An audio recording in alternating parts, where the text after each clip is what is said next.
Hello বন্ধুরা, welcome back to my channel. তো দেখো, আজকে একটা ছোট্ট কি সুন্দর ফুল নিয়ে এসেছি তোমাদের সামনে। ফুলটা দেখতে খুবই সুন্দর। তো দেখো, আমি ফুলটা তাড়াতাড়ি করে তোমাদের কাউন্ট করে বলছি, ঘর কাউন্ট করে। তো দেখো, এখানে হলুদ উল দিয়ে আমি কী করছি, তিনটে নিয়েছি, তিনটে ঘর নিয়েছি লম্বালম্বিভাবে এবং আড়াআড়িভাবে আমি তিনটে ঘর নিয়ে নিয়েছি। এরকম একটা হলো যোগ চিহ্নের মতন।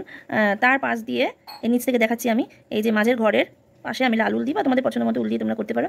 এর পাশে লাল উল দিয়ে দুটো ঘর, এবং নিচে একটা ছেড়ে এর সাথেও দুটো ঘর, এবং নিচে একটা ছেড়ে এর সাথেও তিনটে ঘর নিলাম আমি। এর মানে পাশে এক নিচের দিকে একটা ছেড়ে তিনটে ঘর নিলাম, এবং এই যে মাঝের যে একটা ঘর তার পাশে আমি আরও একটা ঘর নিলাম।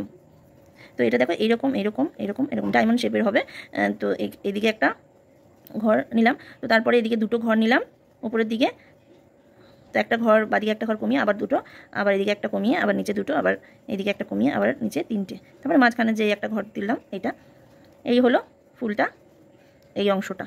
এবার এই যে এই লম্বাগুলো, এগুলো কি করলাম, যে এই যে চারটে কোণা, একটা দুটো তিনটে চারটে, চারটে যে মানে ঘর বেরালো, এই চারটে ঘরের মাঝে এই একটা ঘর এবং একটা এদিকে একটা ঘর, দুটো ঘর ছেড়ে মাঝখানের যে একটা ঘর, সেইটার উপর দিয়ে কোণাকুনিভাবে এই একটা ঘর এই একটা ঘর তুললাম, এবং যে এই যে মাঝখানে ঘরটা ছেড়ে এর কোণাকুনিভাবে এই একটা ঘর এই একটা ঘর তুললাম। তাহলে কেউ হয়ে গেল এখানে একটা লম্বা মতন, দেখতে একটা লম্বা শেপের একটা হলো ডিজাইন একটা। তো এর পাশেও সমানভাবে 1 2 3 4 চারটের দিকে, চারটে ঘরের মধ্যে এদিকে একটা ছেড়ে এবং এদিকে একটা ছেড়ে মাঝে দুটো ঘরের থেকে আমি এখানে একটা, এখানে কোণাকুনিভাবে একটা, দুটো তিনটে চারটে, এইভাবে লম্বা করে তুললাম। এদিকেও সমানভাবে তুললাম, এদিকেও সমানভাবে তুললাম। তো গেল এই লাল অংশটা, আর হলুদ আর লাল অংশটা শেষ হলো। এবং আমি যে গোলাপি, হালকা গোলাপি উল দিয়ে করেছি, তো দেখো এই যে কোনায় যে করেছিলাম, কোনায় যে দুটো লাগছে তার উপরে কিন্তু গোলাপি উল দিয়ে আমি দুটো করেছি, এবং তার পাশে এখান থেকে উপরের দিকে একটা ঘর বাড়িয়ে চারটে ঘর নিয়েছি, তারপরে তিনটে ঘর, তারপরে একটা ঘর, এই মাঝের ঘরের পাশাপাশি একটা ঘর। এদিকেও তাই, দেখো এদিকে চারটে তিনটে একটা, এখানে দেখো দুটো চারটে তিনটে একটা, দুটো চারটে তিনটে একটা, এদিকেও তাই সমান হবে, দুটো চারটে তিনটে একটা, দুটো চারটে তিনটে একটা।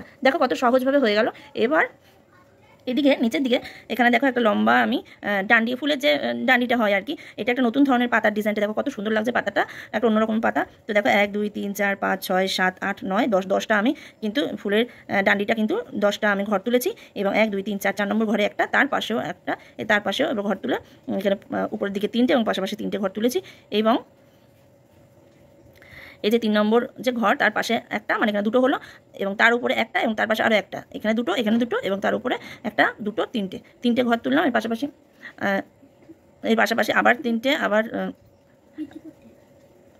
এই তিনটে তুললাম, এবং এর পাশাপাশি আরও তিনটে, এবং যে এর পাশে আর একটা ঘর, এবং এর নিচে একটা ঘর, এবং তার পাশে একটা ঘর, এর নিচে একটা ঘর, এবং তার পাশে যে এটা তুললাম যে 1 2 3 তিনটে ঘর। যে দেখো পাতা হলো। এবার কিন্তু এই সমানভাবে এই পাতাটা একই রকম ঘর, একই রকম সব, এই যে নিচে ঘর, তার উপরে এই 2 নম্বর ঘরের পাশে একটা ঘর, তার পাশে কিন্তু উপরের দিকে ঘর ছেড়ে তার পাশে কোনাকুনি আরও একটা ঘর, তার পাশে আরও দুটো, মানে তিনটে ঘর হলো। এইভাবে কিন্তু এই সেলাইটা এইভাবে হবে। তো দেখো তোমাদের কেমন লাগলো তোমরা আমাকে জানিও, ভালো লাগলে একটা লাইক করে দিও।